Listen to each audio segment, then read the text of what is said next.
안녕하세요. 저는 서울 은평구에 살고 있는 38살의 주부입니다. 저는 남편이 출근을 하면 남편이 차를 타고 출발하는 것을 보고 위층으로 올라가 벨을 누르는데요. 벨을 누르면 문을 열고 나오는 분이 바로 제 시아버지세요. 결혼하고 나서 신혼 때부터 저희는 혼자 사는 시아버지와 윗집 아랫집으로 같이 살고 있어요. 저는 사실 제 시아버지와 사랑에 빠졌답니다. 제 시아버지는 오래전 제가 회사를 다닐 때 제가 짝사랑을 하던 선배였어요. 키도 훤칠하게 크고 워낙 성격이 좋아서 회사에서도 여직원들 사이에서 인기가 많았어요. 나이는 저보다 17살이 더 많으시지만 저는 제 마음을 잘 알아주고 제가 하는 행동들 하나하나 다 귀엽게 봐주시는 제 시아버지를 사랑하고 있습니다. 제가 문을 열고 집에 들어가 아버지가 드실 밥을 해드리면 아버지는 반찬을 만들고 있는 저에게 다가와 사랑한다고 말하며 살짝 입맞춤을 해주시는데요. 제가 정말 사랑하는 사람이 뽀뽀를 해주고 그럴 때면 사실 얼굴이 붉어질 정도로 기분이 너무 좋아서 반찬도 필요 이상으로 많이 하게 돼요. 뭔가 제가 예전부터 좋아했던 남자가 저에게 애정 표현을 해주는 것은 결혼한 남편이 저에게 해주는 애정 표현과는 조금 다른 것 같아요. 남편이 아침을 안 먹고 나가면 저는 그 반찬들을 통해 담아 시아버지네 집으로 가져가 같이 먹고 커피도 한잔하면서 둘만의 시간을 보내곤 해요. 남편은 저와 시아버지가 이렇게 지내는지는 모르고 있었어요. 시아버지가 제 직장 선배인 것도 모르고 저와 시아버지가 서로 사랑하는 사이라는 것도 전혀 모르고 있어요. 그래서 들키지 않게 조심해야 하는데 그게 너무 마음처럼 잘 되지는 않네요. 가끔 시아버지가 남편이 집에 있을 때 오셔서 같이 과일을 먹거나 차를 마시게 되면 혹시나 남편이 눈치를 챌까봐 두려웠어요. 남편의 집에 도착하는 시간은 항상 7시 반이어서 그때까지는 저와 아버지는 항상 붙어 있을 수 있었어요. 같이 영화도 보고 책도 읽고 차도 마시면서 즐거운 시간을 보내기도 하는데요. 가끔 시아버지는 저에게 입맞춤을 한다던가 그러면 얼굴을 붉히면서 시아버지의 가슴팍에 얼굴을 묻으며 손으로 탁하고 나무라기도 합니다. 보통의 시아버지와 며느리는 아주 어려운 관계라고 하던데 저희는 그 정반대에 해당이 되는 관계였어요. 사실 남편을 처음 만난 거는 공연장이었어요. 제가 좋아하는 가수의 공연장에 갔는데 거기서 남편을 만나 1년 반의 연애를 하고 결혼을 했는데 그 사람의 시아버지가 제가 사랑하던 선배였다는 것을 알고 정말 충격에 빠지지 않을 수 없었어요. 처음에는 이런 말도 안 되는 일이다 라고 생각을 하고 그냥 시아버지로 생각을 해야지 했어요. 그런데 마음은 그게 안 되더라고요. 자꾸 남편이 출근을 하면 그 사이에 시아버지에게 가서 있고 싶었어요. 시아버지도 처음에 제가 며느리로 찾아왔을 때 정말 이건 있을 수 없는 일이라고 들킬까봐 조마조마했대요.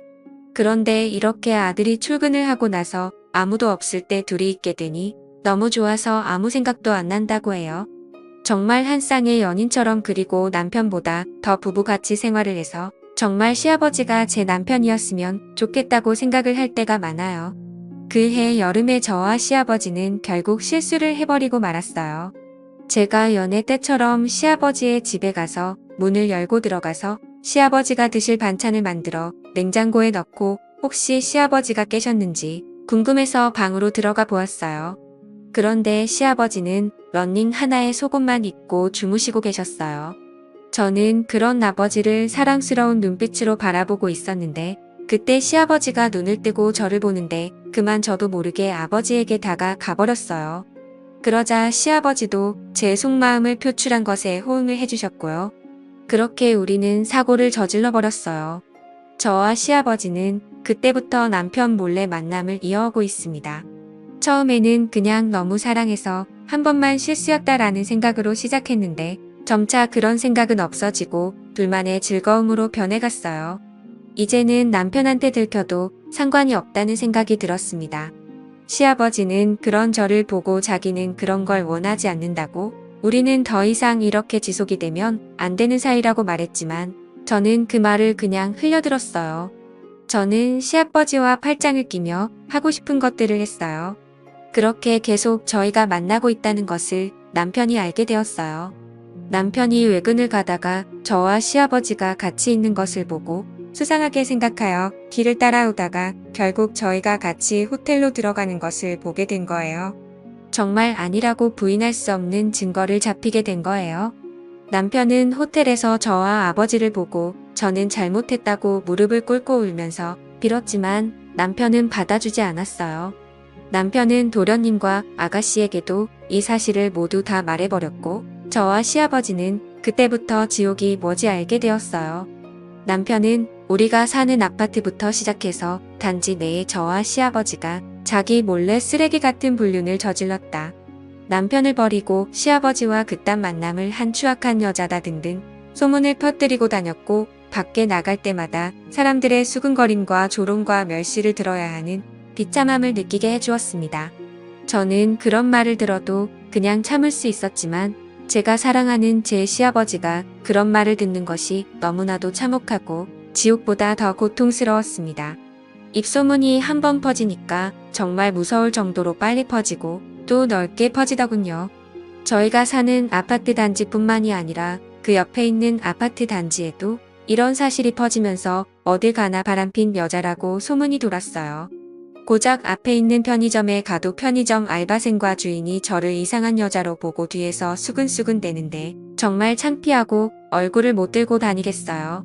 저는 남편에게 차라리 이혼을 해달라고 요구를 했습니다. 이러는 거 너무 힘들고 정신적으로 너무 스트레스를 받는 거는 둘 다 똑같으니까 서로를 위해서 이혼을 하자고 했습니다. 그런데 남편은 이혼을 안 해주겠다고 했습니다. 지금 자기가 이혼을 해주면 자기만 머저리처럼 저를 위해 돈 벌어다 준 것밖에 안 된다고 자기보다 더 고통을 받아야 한다고 했습니다. 저는 그 말에 눈물을 흘리면서 정말 잘못했다고 하며 무릎을 꿇고 빌었지만 소용이 없었습니다. 그 후 저는 집 말고는 아무데도 나가지를 못했습니다. 마트를 가도 사람들이 쳐다보고 뒷담화를 하는 사람들이 있고 미용실에 가서 머리를 다듬으려 해도 저 같은 쓰레기는 받아주지 않는다고 나가라고 그러니까 정말 집 밖에 나갈 수가 없었습니다. 시아버지도 그런 저를 보듬어 주시지 못했습니다. 이미 소문이 나서 자기도 저를 보살펴 줄 처지가 안 되고 지금도 저랑 같이 있게 되면 자신도 아들에게 쫓겨나게 생겼기 때문입니다. 시아버지는 저에게 문자로 더 이상 자신의 집으로 오지 않는 것이 저에게 좋다고 말하자 저는 그런 시아버지에게 너무 배신감을 느끼고 자기를 버렸다는 생각에 눈물이 났습니다. 집에서 혼자 소파에 앉아 하루 종일 울다가 지쳐 잠들었다가 남편이 집에 들어오는 소리에 깼지만 경멸스럽다는 눈빛이 남편을 보고는 저도 아무 말 못하고 그의 내몰찬 행동을 받아줄 수밖에 없었습니다. 특히 제 핸드폰으로 아가씨와 도련님이 전화를 해서 어떻게 자신의 형이자 오빠를 버리고 그것도 자기 아버지랑 그렇고 그런 짓을 할 수가 있냐고 미친 거냐고 그러는데 정말 죽어버리고 싶었어요.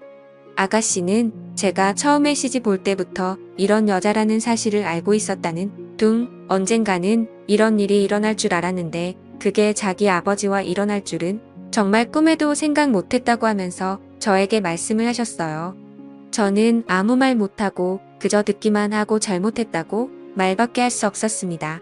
남편이 시아버지에게 소리를 지르며 엄마한테 부끄럽지도 않냐고 하는데 시아버지도 아들에게 자기가 벌써 마누라를 보낸 지 11년이 되었다고 하면서 자신도 외로웠고 오래전에 같은 회사를 다녔던 제가 좋아져서 잠깐 실수를 했다고 그렇게 싸우는데 저는 거실에서 둘의 싸움을 지켜볼 수밖에 없었습니다. 제가 지금 둘 사이에 끼어서 어느 쪽도 편을 들 수 없었고 오히려 더 안 좋게 될 수도 있었기 때문입니다. 저는 이러한 상황을 더 이상 지켜볼 수가 없어서 이곳을 떠나기로 했습니다.